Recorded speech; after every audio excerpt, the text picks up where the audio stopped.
xogayaha fulinta dowladda hoose ee Hargeysa Axmed Yunis Juxa iyo guddida wadada horumarta xarunta xisbiga kulmiye ayaa saaka kormeer ku tagay wadadaasi oo gabagaba ku dhow. ugu horreyn waxaa halkaasi ka hadlay guddida wadadaasi waxaana ka mid ah hadaladoodii. waxaan maanta halkan aan taaganay waxa weeye wadada isku xidha hotel guuleed ilaa iyo waxa isku xidha Allahumma salli ala Muhammad wadada Xaraawr. wadadaas waa wadada xafiiska xarunta kulmiye horumarta aanu taaganay hadda.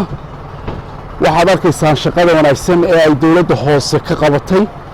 waxaan ilaahay marka hore u mahadnaqayaa ilaahay subxaanahu wa tacaala hawshaasi hirgeliyey.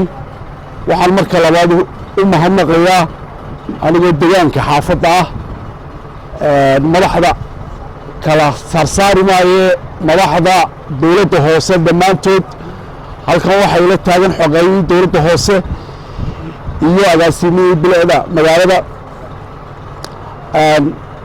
hadalka ku badin maayo, hadal badan sii odhan maayo, laakiin maanta waddadaasi siday ahayd dadka deegaankiina way garanayaan, dadka kale martida magaalada ku hayna way garanayaan.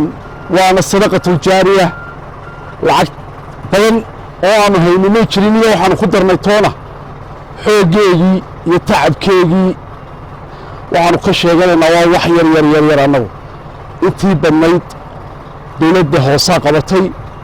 ilaahayna ha ka jasaaysiiyo hawsha wanaagsan inoo hayaanna waanu ku garab taagannahay. wassalaamu calaykum waraxmatullah. sidoo kale xogayaha fulinta dowladda hoose Axmed Yunis Juxa ayaa sheegay inay bilaabayaan dhisidda wadada xaafadda October iyo Daami. waxaanu yidhi الرحمن الرحيم الحمد لله رب العالمين الصلاة والسلام على رسول الله صلى الله عليه وسلم.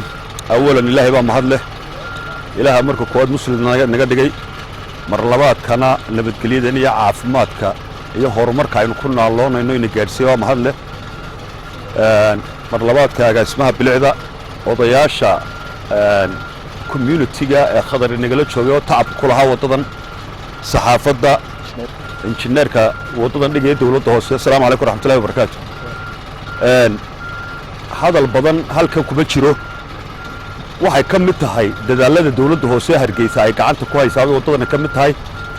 sidaa uu khadar sheegay ninkii wadadan arkay wuu garanayaa maanta say tahay sida ahayd.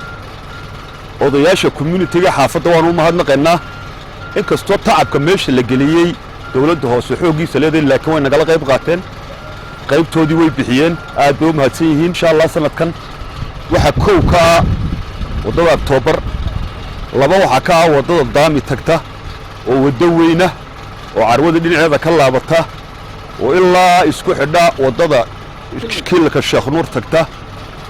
wixii kale ee wadooyina ee markaa dadku dadweynuhu gacanta nagala qabsadana waan ku dadaali doonaa insha Allah. dadweynaha caasimadda 8 degmo waxaan leeyahay degmo walba war wala tartamaya, degmo waliba community-da iyo guddiyada horumarinta si xooga u shaqeeyaan.